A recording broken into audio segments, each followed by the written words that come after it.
Assalamualaikum warahmatullahi wabarakatuh. Perkenalkan, nama saya Randy Saputra. Di sini saya akan mempresentasikan hasil dari makalah saya yang berjudul Dampak Pengesahan Undang-Undang Cipta Kerja Terhadap Iklim Investasi di Kepulauan Riau. Latar belakang masalah. Pada hari Senin, tanggal 5 Oktober tahun 2020, di dalam sidang paripurna DPR dan pemerintah menyetujui pengesahan tentang rancangan Undang-Undang Cipta Kerja.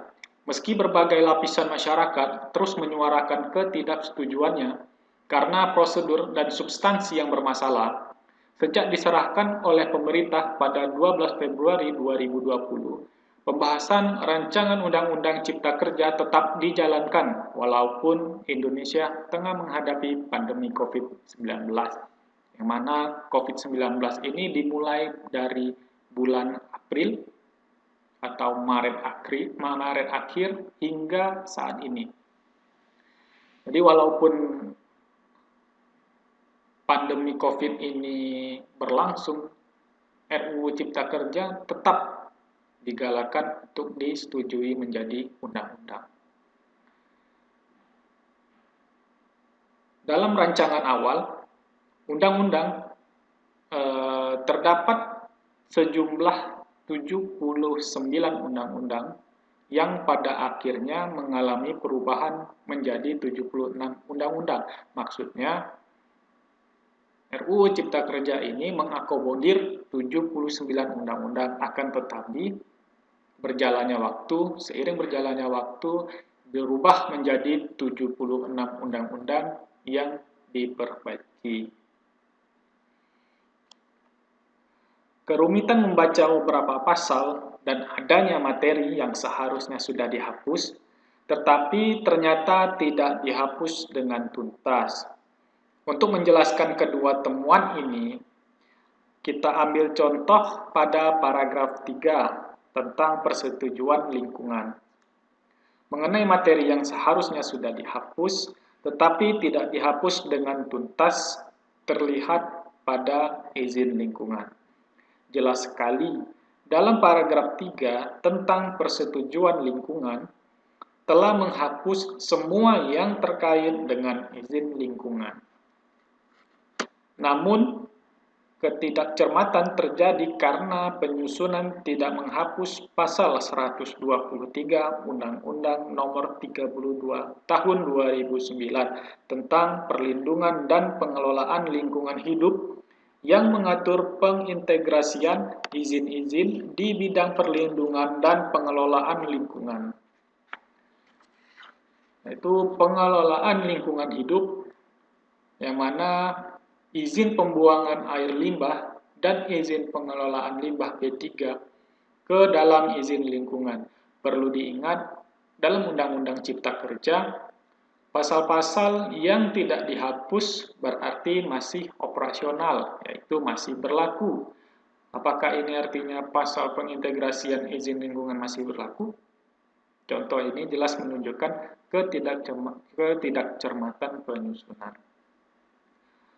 Adapun mengenai rumitnya membaca pasal, dapat dilihat dalam rumusan pasal 82B ayat 2 huruf A yang mengatur mengenai perbuatan yang mengakibatkan pencemaran dan atau perusakan lingkungan hidup yang dapat dijatuhkan sanksi administratif, yaitu terdapat dalam halaman 78 hingga 79. Norma yang identik kemudian diatur dalam pasal 82B ayat 3 yang pada intinya setiap perbuatan yang mengakibatkan dilampauinya baku mutu dan kriteria baku kerusakan lingkungan juga dijatuhkan sanksi administratif. Seharusnya pasal 82B ayat 3 dapat diintegrasikan kepada pasal 82B ayat 2 huruf A dengan penyusunan redaksional yang lebih sederhana. Jadi telah disebutkan bahwa kedua contoh di atas disampaikan sebagai pengatur bahwa Undang-Undang Cipta Kerja memuat masalah-masalah sejak dari hal yang paling sederhana. Karenanya kami merasa penting untuk menjelaskan lebih lanjut apa saja masalah yang ditemukan baik secara umum dari Undang-Undang Cipta Kerja maupun dari aspek prosedural dan aspek substansif dari 6 undang-undang kami bahas.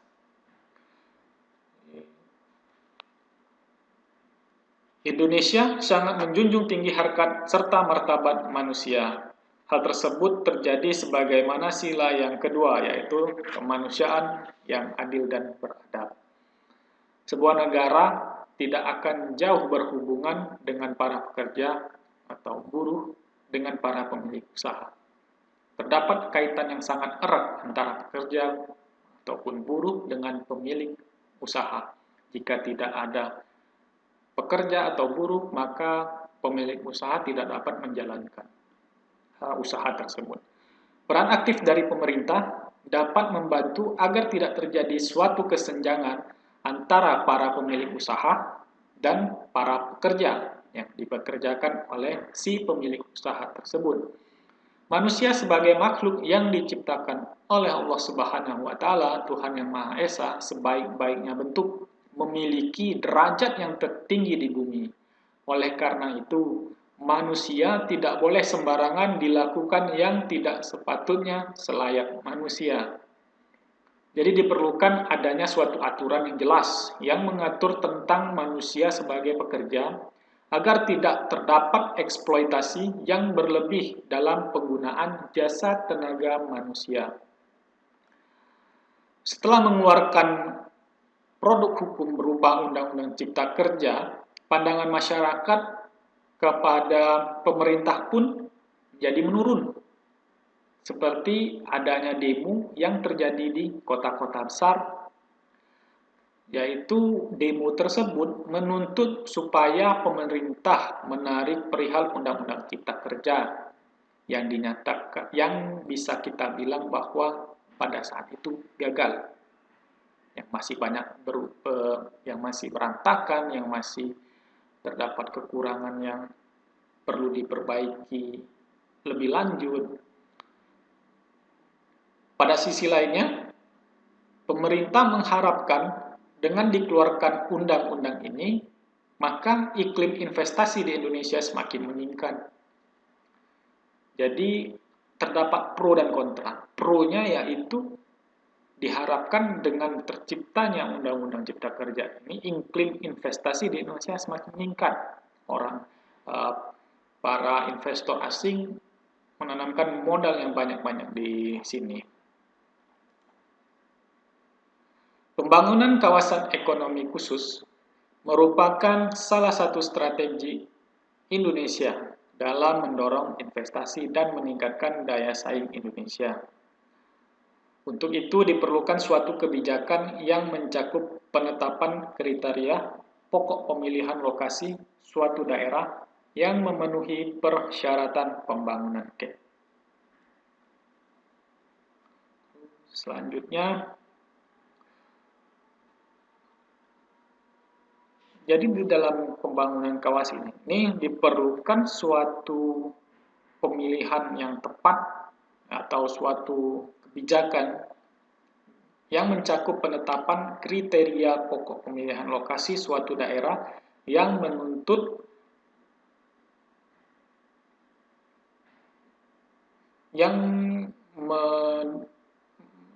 memenuhi persyaratan pembangunan KEK, yaitu menuntut untuk memenuhi persyaratan pembangunan KEK, menyetujui kebijakan yang diperlukan oleh kawasan-kawasan itu, dan yang paling krusial adalah untuk menyediakan pelayanan investasi dan kelembagaan yang memiliki standar internasional.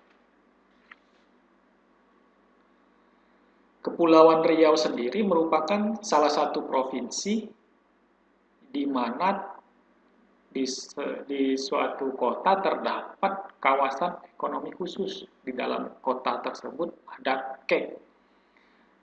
Terdapat satu kabupaten yang telah resmi menjadi KEK, yaitu Kabupaten Bintan yang bernama KEK Galang Batang.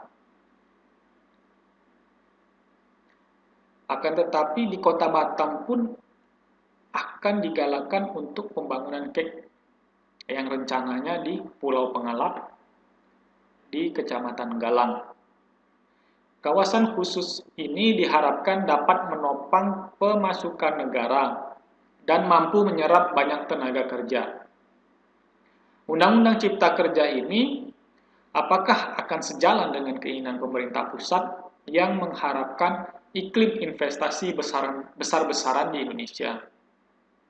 Oleh karena itu, saya ingin membahas tentang apa sih dampak dari pengesahan Undang-Undang Cipta Kerja terhadap iklim investasi di Kepulauan Riau. Setelah saya menyebutkan tentang latar belakang tersebut, di sini saya ambil apa sih masalahnya yang terjadi mengenai pengesahan undang-undang ini. Jadi, secara umum di sini akan menyinggung mengenai kekurangan Undang-Undang Cipta Kerja dan mengenai pemerintah Indonesia menginginkan perubahan pada investasi. Investasi merupakan salah satu kegiatan yang dapat menyerap tenaga kerja yang ada di Indonesia. Iklim investasi di Kepulauan Riau sendiri, apakah akan berdampak dengan adanya Undang-Undang Cipta Kerja ini?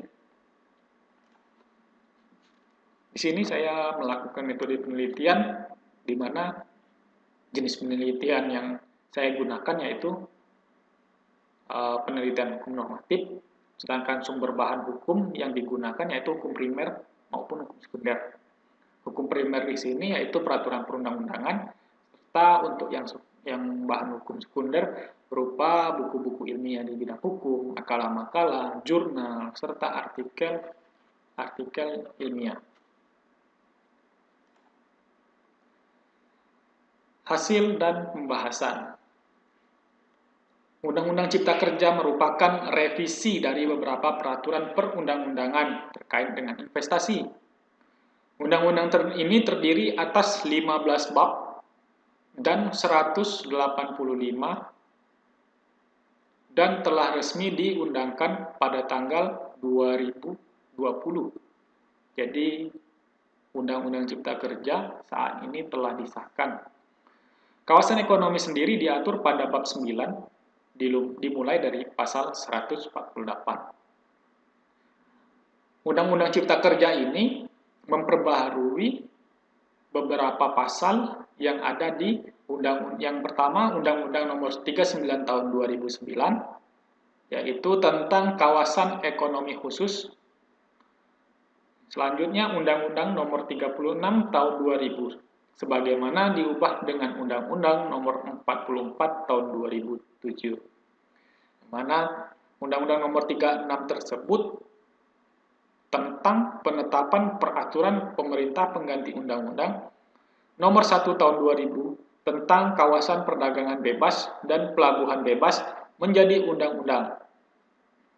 Sebagaimana diubah dengan Undang-Undang Nomor 44 Tahun 2007 tentang penetapan peraturan pemerintah pengganti Undang-Undang Nomor 1 Tahun 2007 tentang perubahan atas Undang-Undang Nomor 36 Tahun 2000 tentang penetapan peraturan pemerintah pengganti Undang-Undang Nomor 1 Tahun 2000 tentang kawasan perdagangan bebas dan pelabuhan bebas menjadi undang-undang. Selanjutnya yaitu Undang-Undang Nomor 37 Tahun 2000 tentang penetapan peraturan pemerintah pengganti Undang-Undang Nomor 2 Tahun 2000 tentang kawasan perdagangan bebas dan pelabuhan bebas Sabang menjadi undang-undang.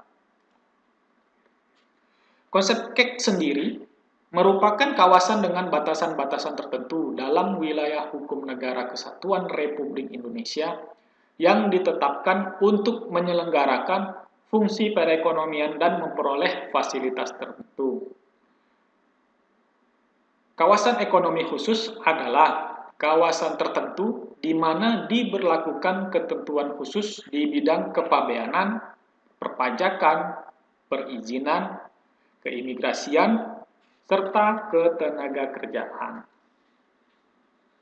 Pengembangan KEK dimaksud untuk memberi peluang bagi peningkatan investasi melalui penyiapan kawasan yang memiliki keunggulan dan siap menampung kegiatan industri, ekspor impor, serta kegiatan ekonomi yang mempunyai nilai ekonomi tinggi.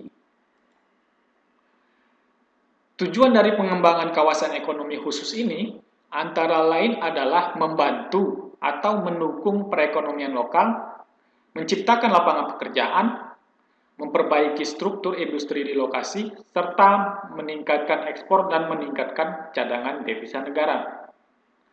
Terdapat 3 pendekatan kawasan untuk pengembangan investasi yang bercirikan yaitu reasonable, yaitu layak secara ekonomi, sosial, dan politik. Yang kedua, sustainable, yaitu berorientasi kepada jangka waktu yang panjang. Dan yang ketiga, measurable, yaitu jelas dalam instrumen dan target atau goals-nya. Terdapat beberapa kriteria pokok pemilihan lokasi KEK yang ditentukan oleh tim nasional KEK. Jadi tim nasional ini menentukan batas-batas apa saja yang bisa dijadikan lokasi KEK. Yaitu antara lain komitmen pemerintah daerah. Jadi kita lihat apakah pemerintah daerah tersebut ingin meningkatkan investasi di daerahnya. Yang kedua, rencana tata ruang. Jadi rencana tata ruang di sini harus jelas di mana letaknya, di mana lokasinya, aksesibilitas, yaitu akses menuju ke kawasan ekonomi khusus tersebut, infrastruktur, lahan, tenaga kerja, industri pendukung, geoposisi, dampak lingkungan, serta batas wilayah. Terdapat sasaran penetapan KEK adalah meningkatkan investasi asing di suatu negara dengan menyediakan berbagai insentif berupa insentif perpajakan, insentif kepabeanan, insentif penanaman modal, dan insentif perlindungan lingkungan hidup. Kegiatan usaha di KEK sendiri yang terdapat di Undang-Undang Cipta Kerja antara lain produksi dan pengolahan, logistik dan distribusi, pengembangan teknologi, pariwisata, pendidikan, kesehatan, energi, serta ekonomi lainnya. Jadi di sini saya lihat terdapat perbedaan antara Undang-Undang Cipta Kerja dan Undang-Undang Nomor 39 Tahun 2009, di mana pada Undang-Undang Nomor 39 Tahun 2009, pendidikan dan kesehatan tidak termasuk dalam sektor KEK. Sedangkan setelah diundangkannya Undang-Undang Cipta Kerja, sektor pendidikan dan kesehatan masuk ke dalam sektor KEK. Jadi apa sih dampak positifnya dari pertambahan di sektor pendidikan dan kesehatan? Jadi dampak yang terjadi dengan adanya sektor pendidikan dan kesehatan yaitu terbukanya lapangan pekerjaan untuk memenuhi pekerjaan tersebut. Seperti sektor pendidikan diperlukan guru yang berkompeten, terus guru yang dengan pendidikan yang sesuai, serta keahlian dan skill lainnya yang dibutuhkan di sektor pendidikan, serta kesehatan, apakah itu sertifikat, sertifikasi keahlian, dokter-dokter spesialis, serta yang berkaitan dengan kesehatan. Akan tetapi di sini terdapat kontra, yaitu dampak negatif. Dampak negatifnya yaitu selain keterampilan dan jam terbang yang cukup, serta kemampuan berbahasa asing, baik tenaga pengajar maupun tenaga kesehatan, mereka harus saling bersaing dengan tenaga ahli dari negara lain, yaitu tenaga kesehatan yang di Indonesia maupun tenaga pengajar yang ada di Indonesia. Mereka harus melakukan improvisasi maupun skill-skill mereka agar tidak ketinggalan dengan tenaga ahli dari negara lain. Jadi dengan adanya KEK di Kepulauan Riau ini akan berdampak pada pemerintah setempat agar melakukan suatu kebijakan yang mendukung dan melindungi para pekerja dalam negeri. Karena tidak bisa kita pungkiri bahwa skill yang dimiliki oleh tenaga-tenaga ahli luar negeri mungkin lebih kompeten daripada negara tenaga kita, meskipun mempunyai daya saing juga. Jadi di sini pemerintah harus aktif agar masyarakat Indonesia mempunyai daya saing yang tinggi dan dapat bersaing dengan para pekerja berskill dari luar negeri. Dan diharapkan pemerintah Indonesia dapat menjembatani suatu skill yang dapat meningkatkan daya saing antara para pekerja di sektor tenaga kesehatan yang ada di Indonesia dengan tenaga kerja di luar negeri. Jadi terdapat nilai jual antara tenaga kita dengan tenaga luar itu tidak jauh berbeda. Terkait dengan KEK, pemerintah daerah pada Undang-Undang Cipta Kerja terdapat pada pasal 150, pada ketentuan pasal 5, tentang pembentukan KEK diusulkan kepada Dewan Nasional, yaitu badan usaha, oleh badan usaha maupun pemerintah daerah. Pemerintah daerah sebagaimana dimaksud di atas adalah pemerintah provinsi dan pemerintah kabupaten ataupun kota. Dapat dilihat dari pembentukan KEK di Undang-Undang Cipta Kerja, maka saat ini jika investor ingin menanamkan modalnya di daerah setempat, pemerintah daerah setempat bisa langsung mengajukan kepada Dewan Nasional. Berbeda dengan Undang-Undang Nomor 39 Tahun 2009, jika ingin mengajukan oleh pemerintah daerah, baik kota maupun kabupaten maupun provinsi harus berjenjang. Misalkan seperti ini, jika badan usaha yang mengajukan, maka harus disampaikan dulu ke pemerintah provinsi yang sebelumnya telah disetujui oleh pemerintah kabupaten atau kota tersebut di mana badan usaha tersebut terdaftar. Perbedaan ini sangat terasa baik oleh badan usaha serta pemerintah daerah. Apa sih tujuannya dari pemangkasan birokrasi ini? Jadi untuk menghindari praktek korupsi serta mempercepat persetujuan oleh pemerintah pusat. Jadi waktu yang dibutuhkan untuk menyetujui suatu tempat untuk menjadi KEK lebih singkat, tidak birokrasi yang berjenjang dari pemerintah kota atau kabupaten naik tingkat menjadi pemerintah provinsi, baru naik ke pemerintah pusat. Kawasan ekonomi khusus ini walaupun pengelolaannya dilakukan oleh badan usaha, akan tetapi dalam segi pembiayaannya bisa dibiayai yang bersumber dari yang pertama pemerintah pusat melalui APBN, yang kedua pemerintah daerah melalui APBD, yang ketiga kerjasama antara pemerintah pusat, pemerintah daerah, dan swasta, dan yang terakhir sumber lain yang sah sesuai dengan ketentuan peraturan perundang-undangan. Jadi di Dewan Nasional ini, yaitu Dewan Nasional mengelola seluruh yang ada di Indonesia. Ya, Dewan Nasional ini pengawasnya. Sedangkan di kawasan di beberapa provinsi maupun kota, jadi Dewan Nasional menunjuk Dewan Kawasan, yang mana Dewan Kawasan ini sebagai perpanjangan tangan, yaitu sebagai pelaksana sebagian tugas dan fungsi Dewan Nasional di daerah-daerah. Dewan Kawasan disebutkan dalam Undang-Undang Cipta Kerja dalam melaksanakan strategi dan kebijakan umum yang telah ditetapkan oleh Dewan Nasional dalam pembentukan dan pengembangan KEK. Kedua, membantu Dewan Nasional dalam mengawasi pelaksanaan tugas administrator.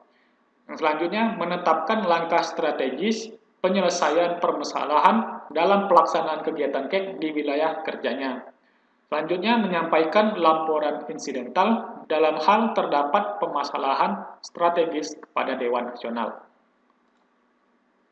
Jadi Dewan Nasional ini memberikan suatu kewenangan khusus kepada Dewan Kawasan agar pencapaian dan pengawasan di kawasan KEK dapat dengan mudah dikelola dan dikontrol.